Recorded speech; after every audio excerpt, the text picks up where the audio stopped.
J'ai le plaisir de vous présenter les collègues qui vont intervenir pour cette quatrième et dernière séance autour de la francophonie. Nous avons Madame Delaby Anaïs, ensuite ce sera Monsieur Ba Abdoulhamed et enfin Monsieur Kamel Eldin. Nous commençons par Anaïs Delaby, qui est enseignante chercheuse contractuelle et chargée de cours à l'Université de Rouen. Elle est également doctorante. Elle travaille sur le sujet suivant: l'enseignement du français en Tanzanie dans l'enseignement supérieur, planification et représentation. Je lui laisse la parole.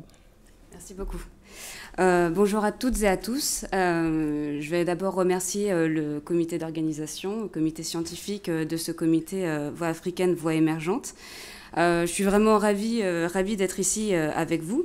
Donc, je m'appelle Anaïs Delaby, je suis en 3e année de doctorat à l'Université de Rouen.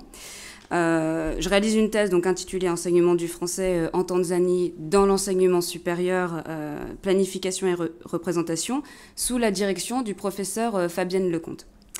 Ma problématique de recherche questionne les rapports qui existent entre les mutations géopolitiques, économiques, dans la région des Grands Lacs et les modifications de la politique extérieure linguistique à l'égard de l'enseignement du français dans l'enseignement supérieur en Tanzanie. Donc aujourd'hui, je vais aborder la francophonie en Tanzanie et plus spécifiquement les enjeux de la planification linguistique francophone en Tanzanie. Alors, je commence donc par la présentation du terrain de recherche, la Tanzanie. C'est un pays d'Afrique de l'Est, aussi compris dans la région de l'Afrique des Grands Lacs. Il a été colonisé par le Royaume-Uni de 1919 à 1964, date de son indépendance. D'un point de vue sociolinguistique, la Tanzanie se trouve dans une zone bantoue. Dans une configuration politique, nous nous trouvons dans un espace anglophone, puisque la Tanzanie a pour langue officielle de facto l'anglais et le kiswahili. Et puis, ce pays est aussi frontalier à un espace francophone, formé par le Burundi, la République démocratique du Congo et le Rwanda. Au sein du système éducatif, le kiswahili est d'abord le médium d'enseignement, du primaire jusqu'au milieu du secondaire. L'anglais est alors objet d'enseignement. Puis en théorie, l'anglais devient l'unique langue médium du secondaire et du supérieur, tandis que le kiswahili devient objet d'apprentissage. Alors, concernant le cursus de l'enseignement supérieur en Tanzanie, de 1961 jusqu'au début des années 2000, différentes réformes ont modifié ce système. En 1961, la Tanzanie socialiste de Julius Nyerere proposait un financement par bourse d'État aux étudiants.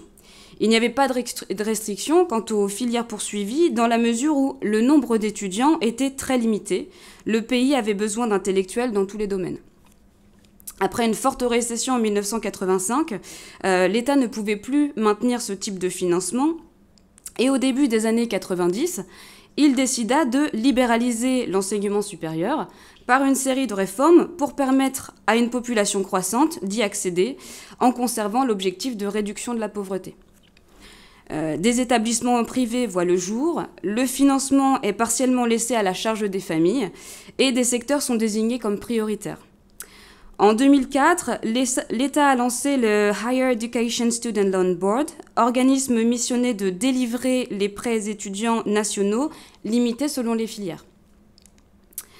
Au niveau régional, la Tanzanie appartient à la communauté de l'Afrique de l'Est, qui s'est fixé plusieurs piliers économiques, dont le tourisme, où le français est en forte progression. Le tourisme français a doublé en Tanzanie de 2013 à 2016. Et puis, de plus en plus d'établissements voient l'arrivée d'une clientèle francophone. Cependant, même si la communauté d'Afrique de l'Est a une vision régionale de l'enseignement supérieur, notamment par la création du Conseil interuniversitaire est-africain, les pays membres n'ont pas établi de curriculum commun. D'une part parce que, selon les acteurs, il ne s'agit pas d'une priorité, et puis d'autre part parce que la République du Rwanda n'y est pas favorable. Néanmoins, une certaine pression s'exerce dans la mesure où les échanges commerciaux, et notamment avec la République démocratique du Congo, se sont intensifiés et que la question de la langue apparaît, notamment en ce qui concerne les questions de droit continental et de common law. La France ne partage pas d'histoire coloniale commune avec la Tanzanie. La coopération bilatérale franco-tanzanienne a commencé en 1974 et a été fixée par la ratification d'un accord de coopération culturelle et technique. L'enseignement du français était d'abord un enseignement destiné aux cadres administratifs et techniques du développement et de la recherche. En quelques décennies, se sont multipliées les filières, souvent associées au secteur économique clé, définis par des documents de planification de l'économie à long terme. L'inexistence de passé colonial commun signifie aussi que le français n'a pas de statut spécifique. Il est enseigné comme une langue étrangère au sein des établissements privés du cycle primaire, secondaire et à l'université. Pour autant, le français n'est pas complètement inexistant en dehors du système éducatif. La population francophone est composée de touristes et de réfugiés, majoritairement de la République démocratique du Congo, du Rwanda et du Burundi. Dans le cadre de l'enseignement du français, cette population est visible dans les effectifs de professeurs, souvent composés de ressortissants de la République démocratique du Congo ou du Burundi.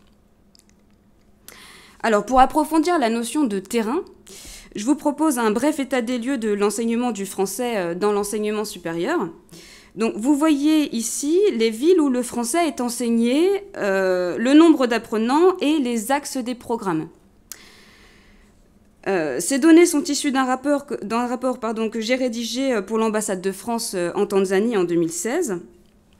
Pour aborder l'aspect temporel de mon terrain, 2013 à 2016, je dois préciser que cette période s'inscrit dans un temps plus long, remontant à 2004, de renforcement de l'économie de l'OIF, notamment par la publication d'un cadre stratégique décennal, c'est ce qu'on nomme la francophonie économique. C'était aussi au niveau régional un temps d'action politique puisque la France avait signé avec le Burundi un pacte linguistique. Il visait notamment l'intégration du français comme langue de travail au sein de la communauté est-africaine. Et puis enfin, c'était un temps dans lequel l'ambassade de France et la communauté d'Afrique de l'Est s'étaient concertées pour la première fois en engageant un dialogue par l'organisation d'un séminaire autour de la langue française et du commerce dans la région auquel j'ai participé. Donc étaient présents l'Organisation internationale de la francophonie, le ministère des Affaires étrangères, l'Union africaine, de la communauté est-africaine et des universitaires régionaux. Cela constitue également une partie de mon corpus. Alors, ma posture est particulière et donne à mon travail une spécificité supplémentaire puisque depuis mon arrivée en Tanzanie en 2013, j'ai constamment travaillé dans le milieu de l'enseignement du français. D'abord dans le cadre de mon stage de master à l'Alliance française de Dar el Salam, et puis lorsque j'occupais un poste de lectrice de français à l'université musulmane de Morogoro. Et je dois dire, c'est juste pour faire un clin d'œil au colloque et puis à ce qui s'est dit par rapport à l'Afrique, c'est quand même une chance formidable et une expérience formidable professionnelle de travailler en Afrique. On apprend énormément et on se forme vraiment d'une manière différente. Et voilà, je tenais à le souligner. Donc, j'ai donné des cours de français, de linguistique à des étudiants de niveau licence au sein de la filière langue et interprétariat. Les étudiants commençaient pour la plupart leur apprentissage du français. Et puis, cette université musulmane accueillait un nombre important d'étudiants zanzibarites et il faut savoir que l'archipel de Zanzibar délivre plus de prêts nationaux que la partie continentale. Ces prêts sont délivrés par quota pour étudier les langues. Parce que Zanzibar constitue un pôle touristique important. J'étais donc en position de participante observante, telle que définie par Blanchet et Chardonnay. Mon implication était très importante sur le terrain. Alors, le revers, c'est que cette proximité a rendu impossible les entretiens formels avec les enseignants ou l'organisation d'observation de classe. Dans une visée qualitative, j'aborde ma méthodologie de travail, une méthode empirico-déductive. Dans une visée qualitative, les questionnaires sont composés à majorité de questions ouvertes. Le traitement s'est donc basé sur la fréquence de ces éléments et non sur le nombre d'étudiants. Concernant l'analyse de discours, nous avons choisi de nous baser principalement sur Norman Fairclough et Ruth Wodak, dont la méthodologie nous convenait. Ils partent du principe bourdieusien que le discours est une pratique sociale et ont développé une méthode basée sur les niveaux d'analyse. Leur spécificité, c'est la part qu'ils consacrent à l'idéologie dans leurs analyses et la façon dont le discours créé véhicule des conceptions du monde et modifie les représentations. Concernant la politique linguistique, nous faisons appel à la théorisation de la politologie de Louis Chancalvet, qui permet de décrire la situation sociolinguistique, la façon d'analyser la politique linguistique en s'attachant aux idéologies qui se cachent derrière elle. Et puis enfin, l'emploi de la théorie des jeux et de la décision au sein de la politique linguistique, comprise comme une négociation opposant différentes parties qu'il s'agit de réunir autour d'intérêts communs. J'ai dû également m'appuyer donc sur des ouvrages du Haut Conseil de la francophonie, ceux de François Chauvet, de Laurent Martin, et aussi ceux de Philippe Lannes pour décrire la diplomatie de la langue, et puis comment elle est intégrée à l'enseignement supérieur et à la politique étrangère. Et puis, enfin, en ce qui concerne les représentations de la langue, dans l'apprentissage, nous utilisons entre autres les ouvrages de Louise Daben et Daniel Moore. Et Cécile Canu, bien sûr, pour le discours épilinguistique. Donc, notre cadre théorique est pluridisciplinaire, comme l'exige la problématique. Je vous propose maintenant d'aborder la construction du corpus. Donc, c'est un ensemble composé à la fois de textes authentiques, des données provenant de terrain, une enquête donc par questionnaire réalisée en anglais auprès de 6 établissements et visait 198 étudiants de français tanzaniens, soit 11,4% des étudiants, des apprenants de français. Et puis une enquête par entretien semi-directif en anglais auprès de 17 étudiants de l'université de Sokaine à Morogoro, et des données provenant d'enregistrements participatifs, 9h48 d'enregistrement de discours pendant ce séminaire. Alors, je dois préciser que j'ai travaillé avec l'équipe du SCAC dans l'élaboration de ce séminaire.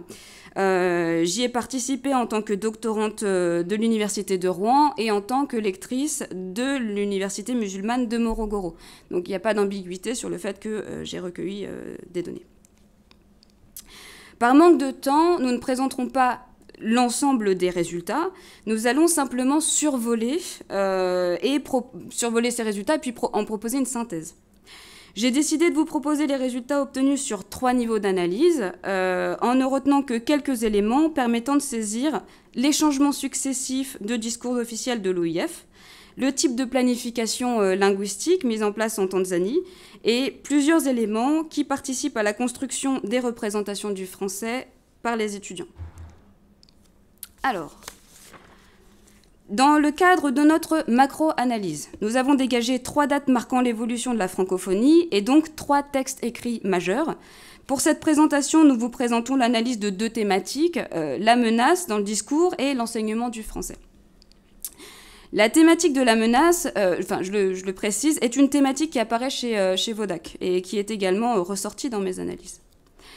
Donc en 1970, cette date correspond à la publication de la déclaration de Niamey par l'Agence de coopération culturelle et technique, marquant la création de la francophonie institutionnelle. Il s'agit donc de la première francophonie. Aucune menace n'apparaît dans le discours et l'enseignement du français s'appuie d'abord sur une formation générale dispensée par des fonctionnaires français envoyés en Tanzanie. 1997, deuxième francophonie. Il s'agit alors d'un renforcement politique de la francophonie par la déclaration de Hanoï et la charte de la francophonie. Ici, la menace est double dans les discours. Premièrement, elle est nommée mondialisation, une mondialisation accélérée. Nous notons les termes d'accélération et d'urgence qui insistent sur la menace et sur le manque de contrôle de la situation. Et puis, deuxièmement, elle est nommée anglophonie, mais elle ne dit pas explicitement son nom. Nous la décelons par l'emploi de termes uniformisation, présents notamment lors de la campagne en faveur de l'exception culturelle en 1993 en Europe. La stratégie discursive consiste donc à susciter la riposte en s'imposant davantage dans le développement face à une menace qui gagne du terrain. À cette époque, la réponse est un renforcement politique de l'OIF. Et puis, la troisième francophonie débute en 2005 et se poursuit jusqu'à nos jours. Il s'agit donc de la francophonie économique, où la langue est un instrument mis au service du développement. L'enseignement du français est alors lié à la formation, soit la colocation enseignement-formation, soit par la fusion de ces deux lexies, enseignement-formation. Sur le plan diplomatique, nous voyons un changement de stratégie. La menace existe toujours, mais elle prend la forme d'un phénomène historique global et semblant inéluctable. Le discours de la Chine et la constitution des BRICS aussi, à cette période, a atténué le duel franco-américain pour revenir vers une vision plus globale, une vision plutôt multipolaire. Il s'agit de mutations historiques, de grandes évolutions, toujours dues au développement. La stratégie reste la même, et ici, le monde anglo-saxon donc s'efface face à une marge de l'histoire à franchir, un développement global. La mésoanalyse donc, se base sur les enregistrements réalisés pendant le séminaire à Arusha. Au cours de ce séminaire, ceux qui plaidaient en faveur de la francophonie jugeaient la situation du français insatisfaisante pour des raisons liées principalement au statut du français. Selon eux, donc, le français n'est pas langue de travail officielle de l'EAC, et cela a des répercussions sur les échanges économiques, notamment parce que la République du Congo et la communauté est-africaine n'ont pas le même système juridique, ce qui crée des problèmes de traduction, entre autres. Des répercussions sur le coût de traduction pour les relations diplomatiques, car les membres de la communauté est-africaine sont avant tout kiswahilophones et anglophones. Et puis enfin, sur la reconnaissance professionnelle, car il n'y a pas de cadre de référence de l'enseignement du français au niveau régional, et notamment au niveau de la professionnalisation des formations professionnalisantes. Les problèmes soulevés pendant ce séminaire ne trouvent que des solutions au niveau institutionnel, c'est-à-dire une politique in vitro. La francophonie économique est visible par l'usage d'une lexie spécifique, donc on retrouve les termes industrie culturelle, industrie du livre, bien culturel, valeur ajoutée du français. Ces lexies employées par les représentants du ministère des Affaires étrangères ou de l'OIF renvoient à une certaine conception de la culture qui est en rupture, en fait, avec le discours humaniste traditionnel de la diplomatie française et de la francophonie institutionnelle. Donc on a ici une nouvelle orientation.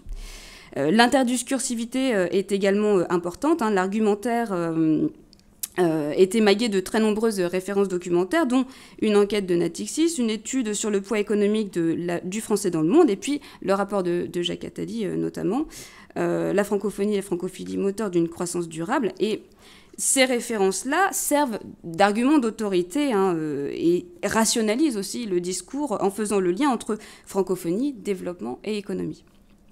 La polyphonie dans le discours est également très présente, car il s'agit à la fois d'une caractéristique du discours institutionnel, du discours diplomatique, et traduit des positionnements et des partis pris dans les échanges. Bon. Nous finissons cet exposé avec des résultats sur notre micro-analyse. Donc, le traitement des questionnaires et des entretiens des apprenants de français nous apprend que, concernant le choix de la langue, les étudiants ont répondu majoritairement choisir le français pour son statut international et pour des raisons professionnelles. Donc nous notons que ces arguments sont similaires aux arguments tenus par l'OIF.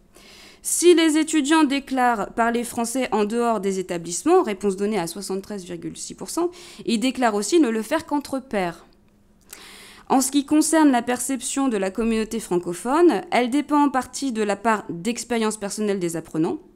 De manière générale, deux francophonies ressortent nettement, une francophonie européenne et une francophonie africaine, et ceci se répercute sur la représentation des langues. Le français d'Europe, celui des manuels, celui que leur professeur diplômé a appris, constitue pour eux la référence. Les francophones congolais, selon les réponses, ne parlent pas vraiment français. Selon eux, ils mélangent les langues. En ce qui concerne les médias, il existe bien une chaîne de télévision francophone, chinoise, CCTV, France 24 et Canal+. Mais elles font partie des bouquets télévisuels les plus chers. Internet, et YouTube en particulier, demeurent la voie privilégiée pour accéder à la francophonie. Les musiques congolaises aussi, en français, sont diffusées à la radio. En revanche, il n'y a plus de radio francophone. RFI est diffusée en Tanzanie, mais diffusée en anglais. Donc, en vue d'améliorer l'enseignement du français, 46,8% des étudiants désiraient plus de pratique orale et 21,8% voulaient une amélioration du matériel, notamment du matériel multimédia et audio. Le temps d'apprentissage est également jugé trop faible, d'autant plus qu'il est accentué parfois par un absentéisme important des professeurs, aussi traducteurs et interprètes. Alors, afin de synthétiser les quelques résultats que nous venons de présenter, nous voyons à travers nos analyses que, d'une part, les stratégies de développement de la Tanzanie conditionnent le système d'enseignement supérieur, et ceci limite le développement des filières d'études de la langue française. Il va d'ailleurs venir les spécifier selon des filières professionnelles. Concernant les discours officiels écrits et oraux, nous soulignons le renforcement politique et économique de la francophonie, qui est visible dans le discours, notamment par le lexique. Nous notons également l'écart notable entre les préoccupations principalement statutaires des politiques et les préoccupations pratiques, résultant d'une absence quasi totale du français dans l'environnement quotidien des apprenants. Et puis enfin, nous voyons à travers le discours épilinguistique des étudiants que certains éléments de discours, de promotion du français, parviennent jusqu'aux apprenants. Et que dans une certaine mesure, également, le système de financement par prêt et donc l'obligation d'emploi en fin de parcours universitaire renforce la conception de langue professionnalisation que constitue le français. Voilà, je vous remercie beaucoup pour votre attention.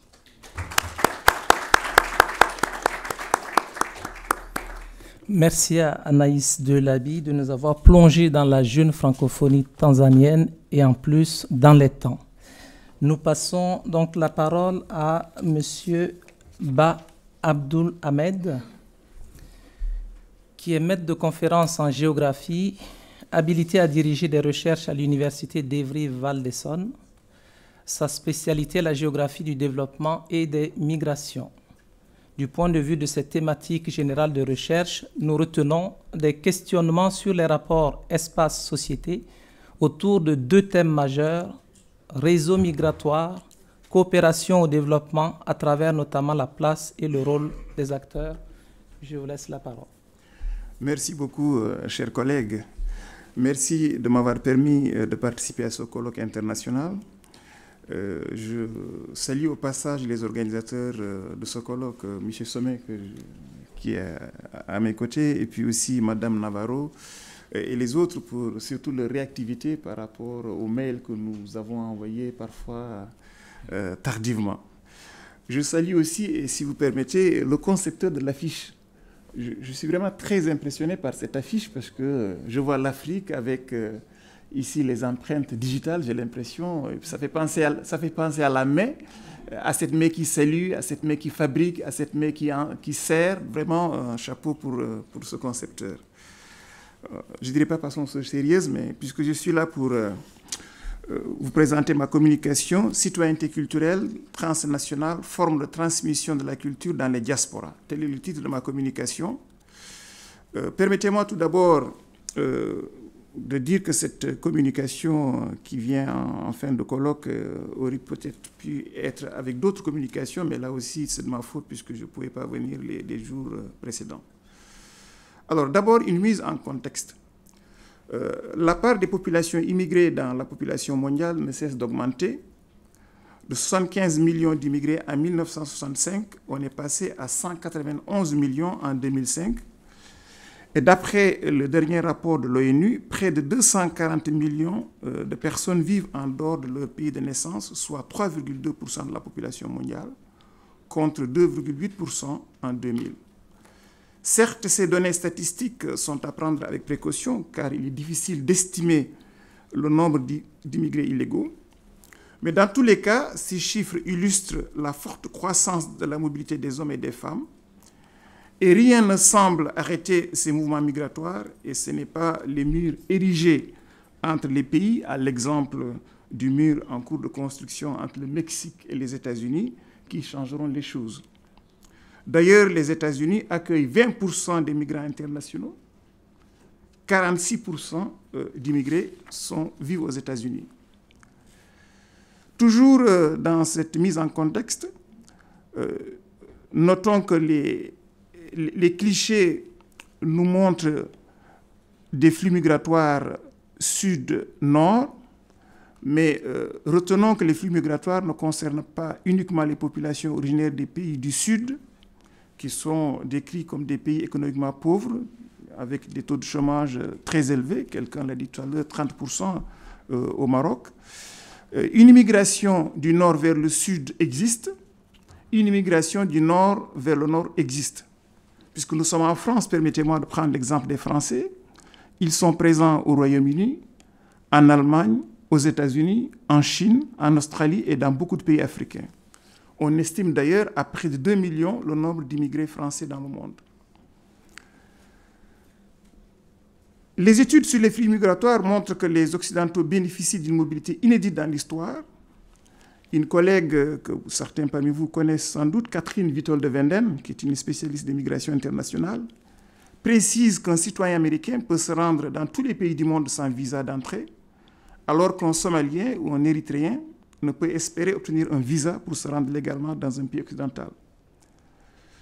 Alors, rappeler ces données, c'est pour vous dire que les migrants en provenance des pays du Nord ont bien sûr beaucoup plus de facilité que les migrants en provenance des pays du Sud.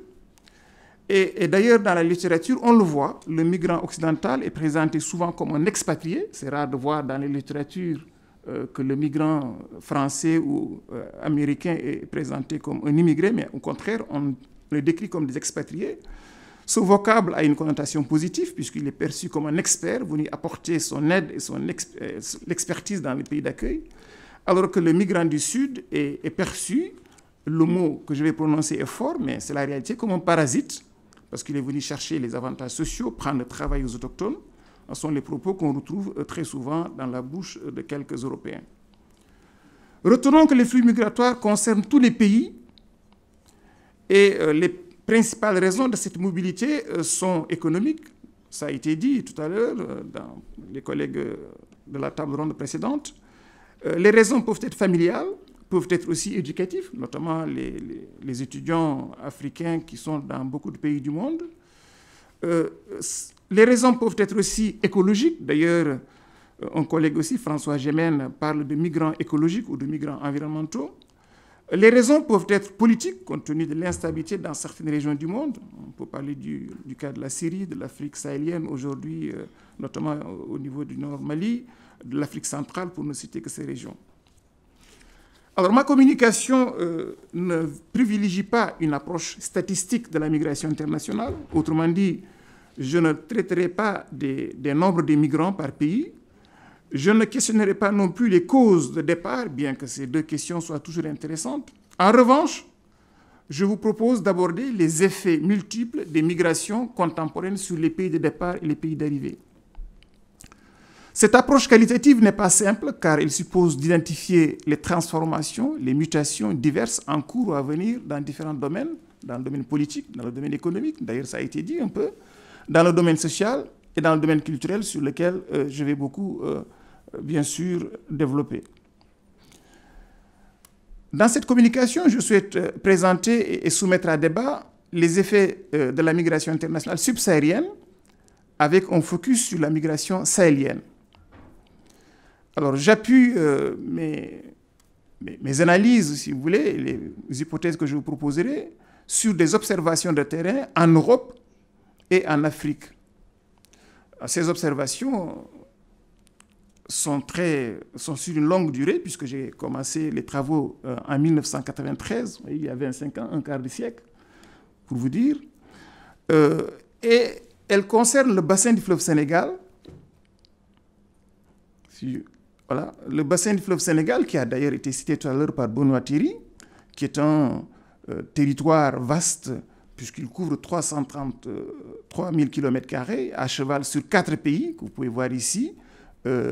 Commençons par la Guinée, puisque ici, si je parviens à montrer, enfin, vous pouvez le voir, la Guinée au sud, le Mali, la Mauritanie et le Sénégal. Alors, les raisons du choix de cet espace d'études sont, je dirais, simples. D'abord, l'ancienneté de la relation entre cette région et la France. En effet, les premiers immigrés subsahariens en France sont arrivés qui sont arrivés au début des années 1960 venaient essentiellement du bassin du fleuve Sénégal. Entre les années 1960 et le début des années 80, les études menées par le GRDR, qui est une ONG, groupe de recherche et développement rural, créée en 1969, dont le siège social est à Montreuil, ici en France, a montré que 75% des subsahariens, je dis bien des subsahariens, présents en France provenaient de cet espace rural sahélien. Vous voyez, donc 75% des Africains, en tout cas originaires au sud du Sahara, venaient du bassin du fleuve Sénégal. Et les premiers travaux scientifiques sur l'immigration subsaharienne en France concernaient les populations originaires du Mali, du Sénégal, de la Mauritanie, au point où les géographes parlaient du triangle de l'immigration, un triangle dont les sommets sont la ville de Caille au Mali, Bakel au Sénégal et Sélibabi en Mauritanie. Donc c'est à l'intérieur de ce triangle que provenait l'essentiel des migrants qui sont présents en France. Alors parmi les travaux, puisque c'est toujours important de rendre hommage aux premiers scientifiques qui ont travaillé sur ces questions, pour citer Catherine Kiminal, Patrick Gonnet, Philippe Lavigne-Delville, André Loricollet, Pape Sirdiagne, et même une femme extraordinaire, Adriams Adams, qui a écrit un ouvrage incontournable, Le long voyage des gens du fleuve. J'ai eu d'ailleurs l'occasion d'échanger avec cette femme, Adriams Adams, une chercheuse britannique, anthropologue, qui a séjourné en Afrique et qui, figurez-vous, a travaillé en Afrique et était la 4e femme d'un ancien immigré sénégalais en Afrique. Alors, je le dis au passage, mais c'est très intéressant puisque ces recherches l'ont mené en Afrique et il y est resté pendant plusieurs années. L'autre raison de mon choix de cet espace du bassin du fleuve Sénégal est ma connaissance directe, pour ne pas dire intime, des populations et de l'histoire de cette région. J'ai écouté d'ailleurs avec beaucoup d'intérêt la communication de Benoît Thierry sur le bassin du fleuve Sénégal. Et j'ai aussi un petit avantage, je parle Peul, une langue parlée dans ces 4 pays, le Mali, le Mauritanie et le Sénégal. Et donc ça facilitait l'échange dans les villages quand j'ai interrogé les personnes sur les questions de diaspora. Nous l'avons dit, l'émigration connaît une forte évolution. La mondialisation de l'économie renforce les flux migratoires. Dans le même temps, l'immigration qui était autrefois temporaire, c'était le cas des primo-migrants subsahariens, ils venaient rester 2 ans, 3 ans, rentrer au pays, puis c'est le frère cadet qui reprenait la place. Cette immigration a complètement changé. C'est devenu une immigration définitive ou de longue durée. Mais cet ancrage territorial ne signifie pas rupture avec le pays d'origine. Les communautés diasporiques continuent de manifester sous des formes diverses leur attachement à la culture des pays d'origine. Dans le cas de l'immigration saharienne en France, on peut observer des formes de regroupement dès les premières années d'arrivée. Au départ, ces regroupements obéissaient à des logiques liées à l'appartenance à un village. En effet, les migrants de la même localité créaient des caisses villageoises, des sortes de tontines que Patoum Bila de Roussi a évoquées d'ailleurs. Ils collectaient de l'argent pour réaliser des projets d'intérêt collectif. Un exemple, puisqu'on me signale qu'il reste à peine 10 minutes, ces migrants ont réalisé des projets en direction de leur village d'origine. Les logiques de la création de ces associations sont des logiques, comme je viens de le dire, liées à l'appartenance à un village. Mais progressivement, on observe des regroupements qui transcendent l'appartenance à un village, qui transcendent les frontières et qui se recentrent sur l'appartenance, si vous voulez, à une même ère culturelle ou parfois à l'appartenance à une confession, voire même à une confrérie. On peut citer le cas, par exemple, des Mourides, qui sont des musulmans, qui appartiennent à une confrérie du Sénégal et qui se retrouvent parfois dans des associations en Italie, aux États-Unis. Alors, une carte très rapidement pour vous montrer comment la culture devient un ciment. Nous avons ici une carte que j'ai réalisée à la suite de mes travaux dans cette région du fleuve Sénégal, où j'ai identifié une association qui est à cheval sur 2 pays, le Sénégal ici et le Mali. Il s'agit d'une association qui regroupe des villages de soninké, autrement dit des personnes qui parlent la même langue. Donc vous voyez ici, on a transcendé les frontières nationales pour se recentrer sur l'appartenance à une ère culturelle ici bâtie sur une langue. Donc on le voit, l'épisode migratoire permet aux migrants de porter un regard nouveau sur son pays d'origine, sur sa culture, sur sa propre identité. Donc c'est à partir de la France que cette association a été créée et elle s'est déployée sur le pays d'origine en oubliant, comme je l'ai dit, puisque c'est important de le répéter, en oubliant les frontières nationales héritées de l'époque coloniale pour se recentrer sur l'appartenance culturelle. Donc on le sait, l'espace de départ demeure le lieu de construction de l'identité culturelle première, mais le migrant n'est pas insensible aussi aux espaces traversés, aux espaces d'accueil qui offrent des façons d'agir, des façons de penser, des façons de se représenter le monde différemment. Alors ce travail m'a amené à se poser beaucoup de questions. 3 questions que je vous livre tout de suite et puis je vous apporterai quelques réponses en tout cas. La première, c'est que l'immigration sahélienne, puisque c'est de celle-là qu'il s'agit pour moi, l'immigration sahélienne contemporaine, est-elle facteur de construction, de reconstruction des cultures ou de construction des cultures, des identités culturelles hybrides? Le mot a été dit d'ailleurs tout à l'heure, de construction des identités culturelles hybrides. Quels sont les freins et les filtres à la transmission des cultures issues de l'immigration sahélienne? Autrement dit, peut-on partir avec sa culture? Peut-on vivre sa culture à l'étranger? On peut d'ailleurs prolonger cette première question, cette première série de questions par une autre. Quels sont les liens entre les notions de transculturalité, de transnationalisme, de citoyenneté culturelle, de développement et de territorialité culturelle qui sont souvent convoquées lorsque les migrations internationales sont abordées? Alors, mes premières hypothèses sont bien sûr très, je dirais, superficielles, parce qu'il faut aller plus loin dans les analyses et dans les questions pour comprendre. Mais ma première hypothèse est oui, il est possible dans l'immigration de reconstruire des identités et de construire des identités culturelles. Comment peut-on le dire et comment peut-on le présenter? En effet, dans la période migratoire, dans l'épisode migratoire, on constate bien que les populations, notamment en France, depuis les années 1970 et encore à partir de 1981, avec la réforme de la loi sur les associations, il est possible aux étrangers de créer leur propre association. Et les associations créées par ces migrants ont plusieurs objectifs. Mais l'un des objectifs, surtout depuis 1981, est de transmettre la culture aux enfants qui ont grandi en France, qui ont rejoint la famille, mais aux enfants aussi qui sont nés en France. Donc il y a beaucoup de manifestations. Alors ça peut être des ateliers d'initiation à l'art vestimentaire, à l'accoutrement, ça peut être des ateliers de coiffure, ça peut être des ateliers gastronomiques. Bref, ça peut être aussi des ateliers liés bien sûr à la langue. Il existe par exemple en France une association qui s'appelle APS, Association pour la promotion du soninké, donc l'apprentissage des langues, et ce sont des cours qui sont donnés aux enfants. Mais la difficulté, puisque je parlais aussi de freins, et de filtres à la transmission des cultures, il est vrai que certaines pratiques culturelles sont difficiles à suivre dans les pays d'accueil.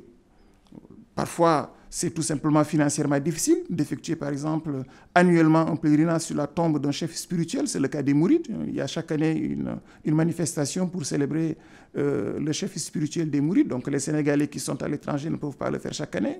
Ou tout simplement parce que le pays d'accueil ne tolère pas certaines pratiques culturelles allogènes. Mariage endogamique, par exemple, entre cousins et cousines proches, excision des jeunes filles, mariage précoce des jeunes filles, polygamie. Donc, ce sont des cultures, des pratiques culturelles qui, parfois, ne peuvent pas trouver leur justification dans le pays d'accueil. On retiendra aussi, je vais faire vite, on retiendra aussi qu'en fonction des politiques migratoires, des lois et surtout de la capacité des migrants à négocier le droit à la pratique de leur culture, il est parfois difficile de proposer des activités culturelles dans certains pays. Et encore en France, puisque on peut citer le cas de la France, mais le cas des pays qui nous sont très proches comme l'Italie, on voit que la juxtaposition des cultures peut être difficile. Certains partis politiques xénophobes ne tolèrent pas des pratiques culturelles. Donc tout cela montre que la dynamique culturelle peut exister, mais parfois elle peut être freinée par des politiques nationales qui sont quelquefois un peu dures à l'égard des migrants. Alors, sur le dernier point, concernant les notions de transnationalisme, de transculturalité et de citoyenneté culturelle, encore une fois de plus, les associations sont là pour montrer que c'est possible de partager la culture, puisque ces manifestations culturelles sont partagées avec les enfants issus de l'immigration, mais aussi avec les autochtones. On y voit d'ailleurs des rencontres qui sont très intéressantes. Et c'est dans cette perspective que je parlerai de culture hybride. C'est un terme qui est utilisé par les biologistes.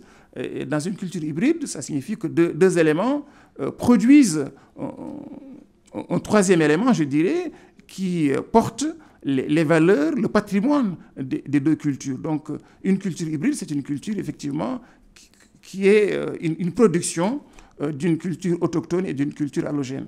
Et je pense que les migrants, la diaspora africaine sahélienne, est dans cette dynamique. On le voit de plus en plus dans les pays européens et même dans d'autres pays que j'ai eu l'occasion de visiter. En Chine, par exemple, j'ai observé l'existence d'associations qui visent à la transmission de la culture. Alors, dans le domaine culturel, là, je vais vous montrer aussi quelques photos pour illustrer cette transmission des cultures et ce croisement. Ici, nous avons un panneau réalisé par une organisation non gouvernementale et une association de migrants. Et vous voyez ici 3 phrases. Attention au feu de brousse. Ndente chumulade, moujulenday.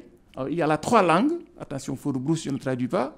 Mais Ndente chumulade, c'est une phrase peul qui signifie faites attention au feu de brousse. Et moujulenday, c'est en wolof, signifie aussi attention au feu de brousse. Donc vous voyez, on est là dans une logique interculturelle liée aussi au développement durable, puisqu'on utilise les langues locales, nationales et une langue étrangère pour sensibiliser les populations.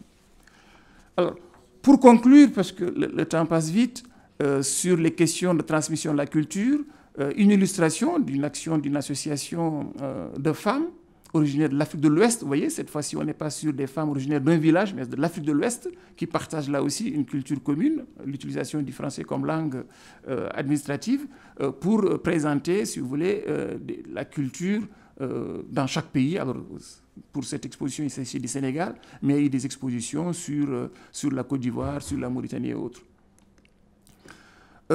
La reconstruction de la culture ou la transmission de la culture passe aussi par l'édifice culturel. Alors là, je vous montre quelques photos d'une ville que certains peut-être connaissent, la ville d'Evry, où nous avons 3 édifices culturels qui sont très importants. La mosquée d'Evry, qui est la 3e mosquée la plus grande d'Europe, et la pagode. Vous allez dire qu'on sort du cas du Sahel, mais quand même pour vous montrer l'importance des diasporas, la pagode d'Evry, qui est la plus grande pagode jamais réalisée en Europe. Donc ce sont là des édifices culturels qui sont très importants, qui sont très imposants et qui changent complètement la vision des choses. Mais c'est un exemple, si vous voulez, de la reconstruction d'une culture dans l'épisode migratoire et de la territorialité culturelle, puisque autour de ces édifices culturels se développent aussi des activités commerciales qui sont liées à la culture des pays d'origine. Et les migrants qui gèrent ces sites culturels gèrent ce que j'appelle, dans mon jargon de géographe, un bout de territoire, puisqu'ils contrôlent, en tout cas pendant un certain temps, ces territoires, l'organisation de conférences, de débats au sein de ces édifices culturels. Mais vraiment, là, pour conclure, je dirais qu'on aimerait en savoir plus sur les mises en relation entre territoires et sociétés.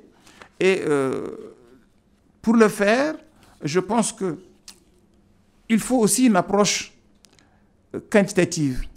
Alors, cette approche quantitative viendrait compléter l'approche qualitative que je viens de faire. Et elle permettrait de répondre à plusieurs questions.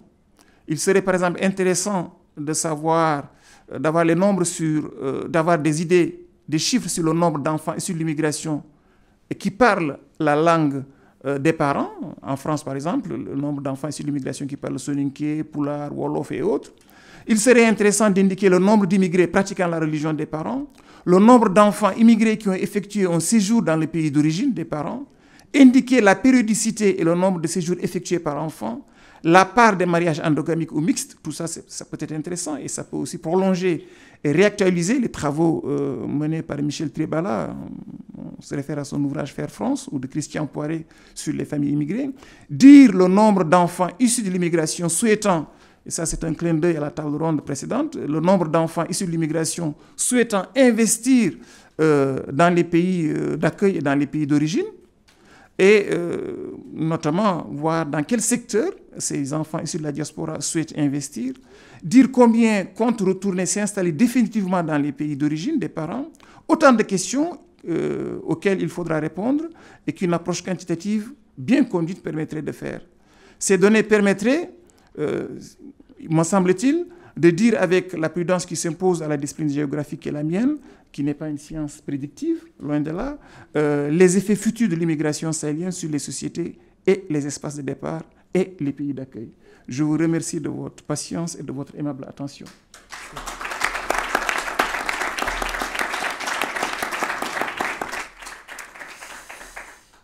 Merci à M. Ba Abdoulhamed pour cette plongée dans les migrations sahéliennes migrants du Sud, si j'ai bien compris. Nous passons à la dernière intervention, celle de M. Kamal Eldil Hassim, qui normalement devrait présenter avec un collègue qui n'a pas pu venir. Et donc, il s'excuse de devoir assumer tout seul la responsabilité de cette communication. Donc, M. Kamel Eldil est doctorant à l'université de Khartoum. Il travaille sur la question du rôle de la langue maternelle dans le processus de l'enseignement-apprentissage du français langue étrangère dans les classes de français à l'université de Khartoum. Je vous laisse la parole. Merci. Et j'aimerais bien tout d'abord remercier, et je pense qu'il me soit permis dans cette communication de parler en mon nom personnel, parfois de parler en mon nom personnel, ce jeu, et qui s'implique cependant une grande modestie.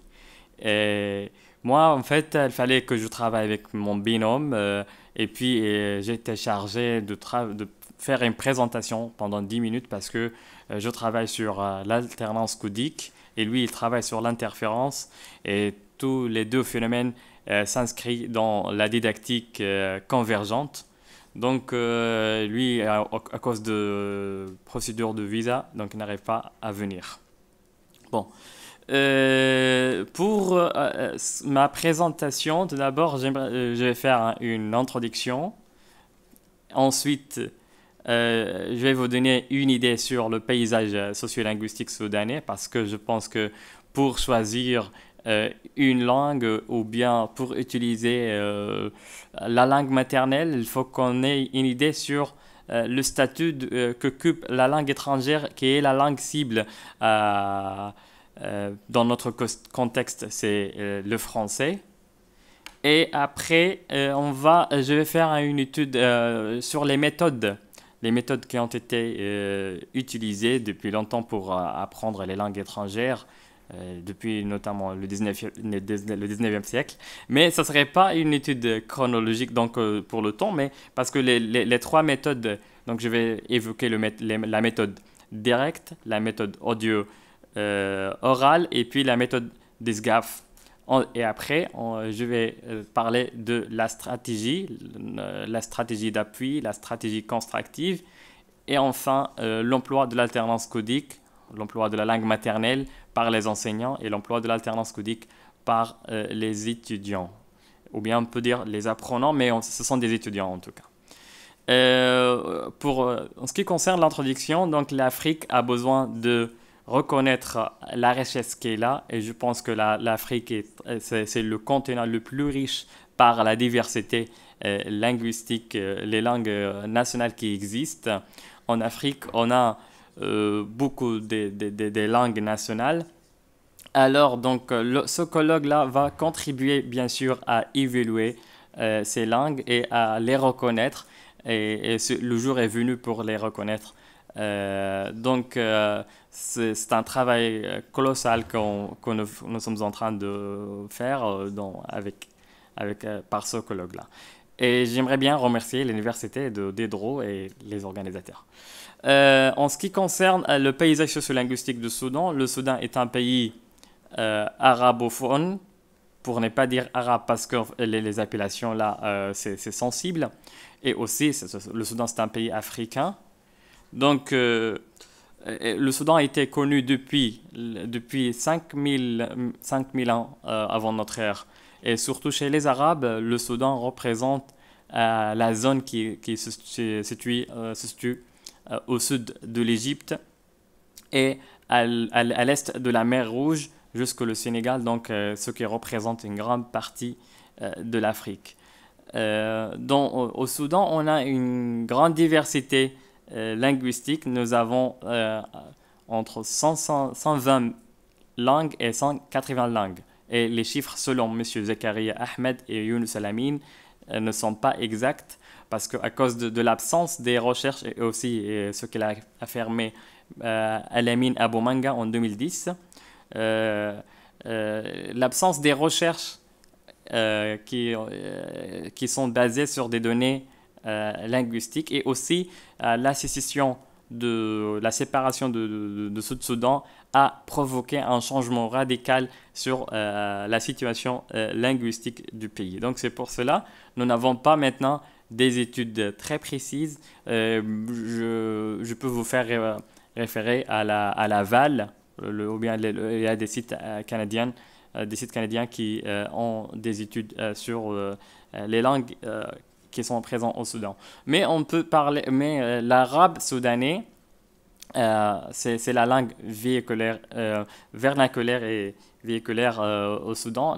Tous les Soudanais parlent l'arabe soudanais. Et à travers l'arabe soudanais, on peut connaître et identifier le lieu de provenance de l'écouteur. Donc, à travers, même avec l'accent de la personne. Et nous avons fait une enquête parce que moi je travaille sur la classe de français langue étrangère. J'ai étudié les étudiants depuis la première année jusqu'à la 5e année. Donc j'ai fait un questionnaire sur la langue maternelle et j'ai trouvé que 87,3 personnes parmi les étudiants, ils ont l'arabe soudanais comme langue maternelle et 12,7% ont une autre langue. 92,2% de ces 12 personnes n'utilisent pas cette langue. Ils ne savent pas parler. Ce sont seulement leurs parents qui parlent la langue maternelle, mais eux, ils ne maîtrisent pas. Ils ne connaissent que les salutations. Donc, voilà, ça c'était pour la première étape de l'enquête. Et donc, l'arabe, j'ai dit, on a l'arabe standard. Et moi, je préfère utiliser le mot standard parce que donc pour moi, l'arabe classique, il réfère au temps et il oppose à l'arabe moderne. Donc, pour moi, je suis pour l'appellation de l'arabe standard. Et même, je peux aussi inventer un terme, l'arabe éloquence, l'arabiya al-fasiha. Mais l'arabe standard, c'est un terme acceptable, c'est la norme. Donc, et l'arabe soudanais, c'est une variété de l'arabe standard. Donc l'arabe standard, c'est parlé par c'est la langue officielle et nationale. Et selon Jean-Louis Calvé, l'arabe standard est une langue étrangère pour les Arabes parce que c'est une langue de scolarisation. On le parle seulement à l'école. Et en ce qui concerne les méthodes utilisées pour étudier le rôle de la langue maternelle, ça c'est le volet un petit peu qui est très proche de la didactique maintenant. On a la première méthode, c'est la méthode directe. Donc nous avons les étudiants sont dans un contexte immersif, c'est-à-dire l'immersion totale. Et la langue maternelle était bannie et on n'utilise pas. Donc les enseignants utilisent que la langue cible et on crée un environnement pour étudier cette langue. Après la méthode directe, il y avait l'apparition de la méthode audio-orale, là où on a commencé à tolérer donc la traduction est introduite. Et après, donc la méthode audio-visuelle. Et après, il y avait la méthode SGAF qui repose sur la reformulation. Et selon Daniel Coste, 1987, la reformulation, donc pour lui, il soutient et il dit qu'il pense que la reformulation c'est bon parce que la langue cible, le temps consacré à la langue cible est déjà limité, alors il est convenable de ne les pas réduire encore par la présence de la langue maternelle. Donc, mais selon Maria Cosa, je pense que certains didacticiens de la langue trouvent que la langue maternelle, jugent que la langue maternelle est négative, voire néfaste, mais pour elle, il faut étudier l'usage de la langue maternelle comme une communication à part entière. Et selon notre observation, nous avons observé 9 enseignants, donc nous avons enregistré 9 cours de français langue étrangère depuis l'école, depuis 5e année, depuis la première année jusqu'à 5e année. Et pour vous donner une idée, pourquoi les enseignants à l'université de Khartoum, même si la didactique ne cherche pas la réponse de pourquoi, mais elle cherche le comment, pourquoi les enseignants ont tendance à utiliser l'alternance codique à l'université de Khartoum, en tout cas, parce que même moi, je n'ai pas étudié la langue française jusqu'à l'université. J'ai choisi le français à l'université. Donc, on a le français qui est dans notre système éducatif. On a l'anglais depuis l'école primaire. On a le français qui est dans le lycée. Mais faute des enseignants et aussi faute des manuels, parce que parfois, les manuels sont partagés par 3 ou 2 étudiants. Donc, et aussi, la langue française n'est pas une langue obligatoire pour le baccalauréat, même pour les filières littéraires, mais l'anglais, c'est obligatoire. Donc, on choisit la langue française à l'université. Alors, quand on arrive à l'université, je me suis inscrit à l'université de Khartoum en 2004, on a commencé depuis les alphabets. Voilà, donc c'est pour cela les enseignants sont obligés d'utiliser l'alternance codique. Et notre analyse se porte essentiellement sur les enseignants non natifs ou natifs qui enseignent le français dans un contexte alloglotte. Nous avons remarqué que même l'enseignant natif, ils utilisent l'alternance codique. On a un enseignant natif qui a été observé et il a utilisé l'alternance codique pendant 74 fois. Cet usage, donc j'ai dit que je vais parler en dernière minute, là, le temps qui me reste, je vais parler des stratégies. Maria Cosa distingue 2 stratégies. Les stratégies constructives, et c'est la mise en rapport de 2 systèmes linguistiques en présence et relever le point différent. Par exemple, dans notre corpus, le professeur a dit « À la différence du français, la lune, en français c'est féminin, mais en arabe c'est masculin. » Ça, c'est une autre histoire. Donc ici, j'ai dit le passage de la langue cible à la langue maternelle est marqué par une phrase ou par un mot introductif. Donc le professeur a fait cette introduction. Autre exemple, je ne pense que vous n'avez pas compris. On dit en arabe, donc il a dit le mot en arabe. Donc la stratégie constructive. Et aussi, par exemple, le prof, il dit akala al-waladu tufaha. Donc l'enfant a mangé le pomme. Alors, donc, il dit qu'en arabe, on commence par le verbe. Donc, toujours, cette analyse constructive, c'est dans le champ grammatical et dans le champ lexical. Le deuxième stratégie, c'est la stratégie d'appui. C'est l'utilisation de la langue de public. Donc, cette stratégie concerne l'enseignant natif, parce que l'enseignant non natif, il fait partie du public. Je termine par quand est-ce que les enseignants emploient la langue maternelle ou bien l'alternance codique. Les enseignants utilisent l'alternance codique pour résoudre un problème de communication de l'autre, c'est-à-dire des étudiants. Ce n'est pas le problème pour lui. Et ça aussi, ça englobe aussi l'enseignant natif. On a dit que l'alternance codique est utilisée par les enseignants, même quelle que soit leur méthodologie et quelles que soient leurs compétences dans le bilinguisme. Et parce que nous avons dit que la communauté soudanaise est caractérisée par le plurilinguisme, nous avons remarqué qu'on a l'alternance codique en anglais. Donc parfois, les enseignants essayent d'éviter d'utiliser l'alternance codique en arabe, mais ils utilisent la langue étrangère et peut-être c'est une autre piste de travail. Deuxième raison, c'est pour intégrer dans le groupe d'accueil, et ça aussi, ça concerne l'enseignant natif. Et il va raconter une histoire, il va dire par exemple, cette fille est belle comme lune, pour créer une anecdote ou bien pour créer quelque chose humoristique, donc pour les gens échangent l'environnement. Et troisième,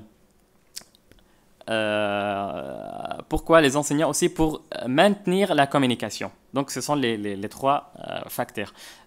En ce qui concerne les étudiants utilisent l'alternance codique, c'est pour c'est un manque, ça révèle un manque un manque de maîtrise de la langue cible. Et donc la bibliographie que j'ai utilisée, c'était Jean-Louis Calvier et Jean Gambers, qui définit l'alternance codique comme la juxtaposition à la même échange verbal de passage où le discours appartient de systèmes ou ce système grammatical différent. Et je voudrais vous remercier parce que vraiment vous êtes pour la patience et pour votre attention. Merci.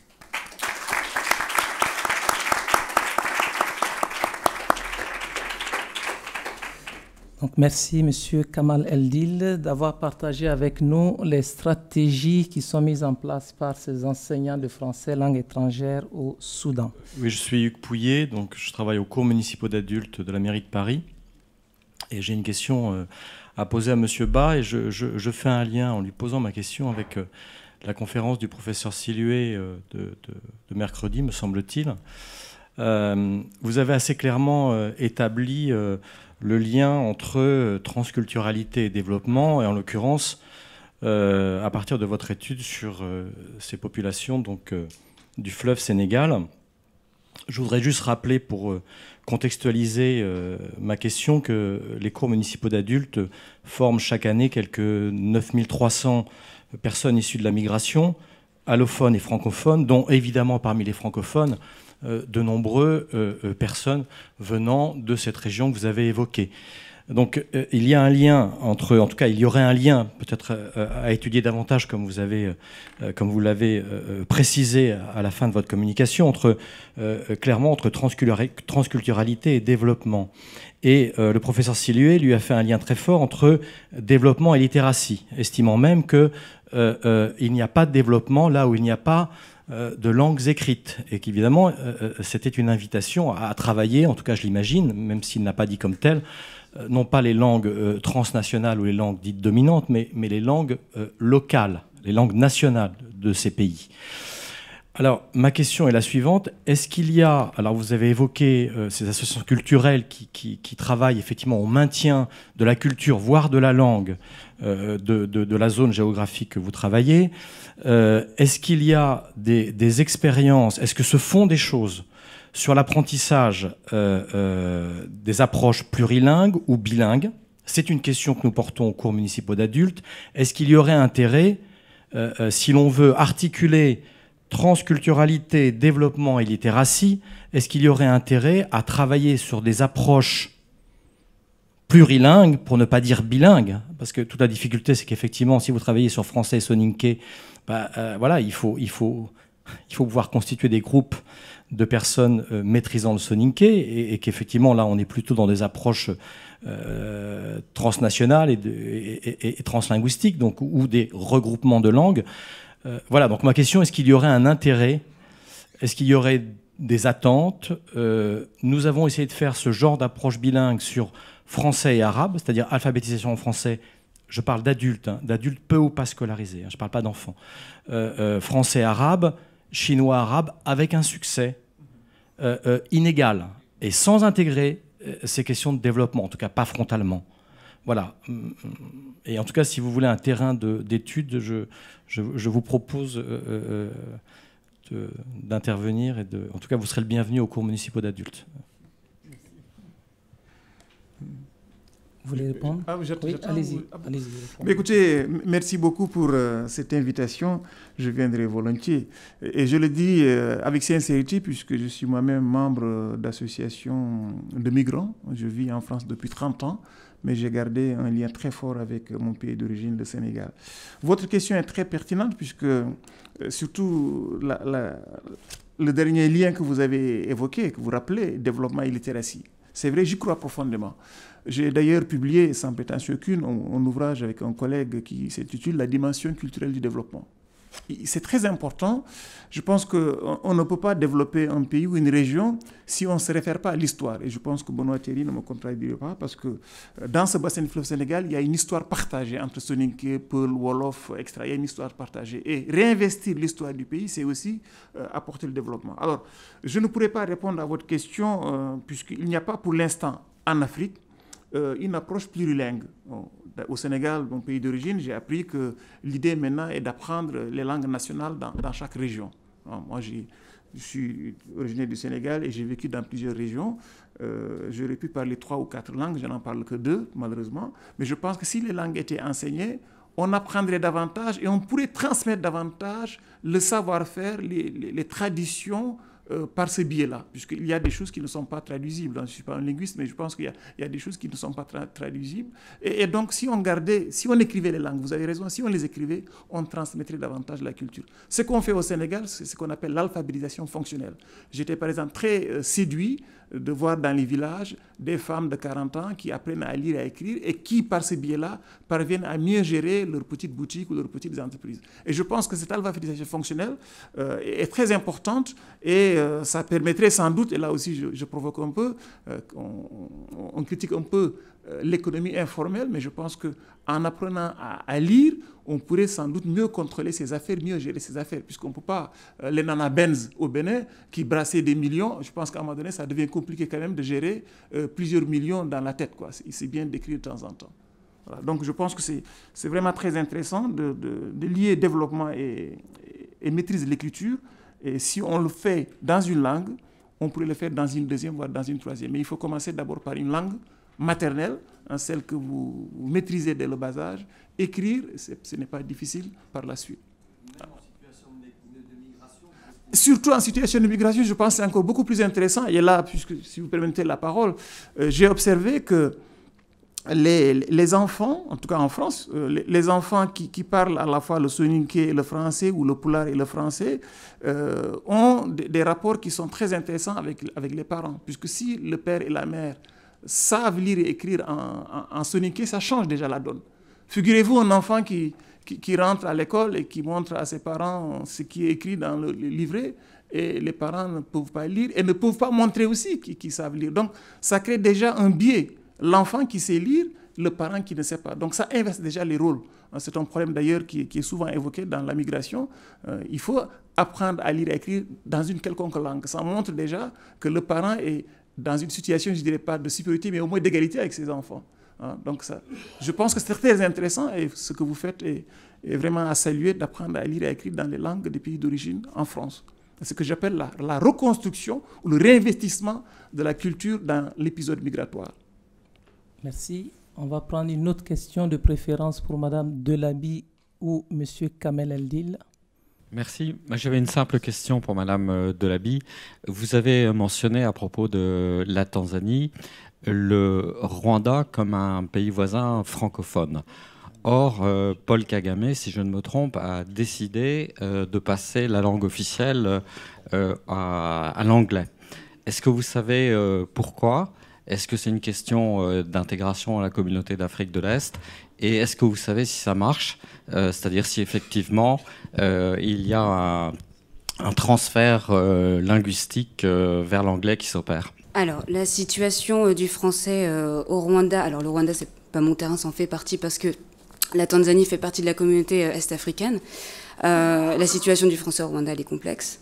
Elle est complexe parce qu'il y a une élite et une partie de la population qui parle le français, que le français a été, vous le soulignez très justement, en 2006 remplacé, qui n'est plus langue officielle et puis qui n'est plus non plus langue d'enseignement, du moins pour le primaire et le secondaire. Alors, l'anglais...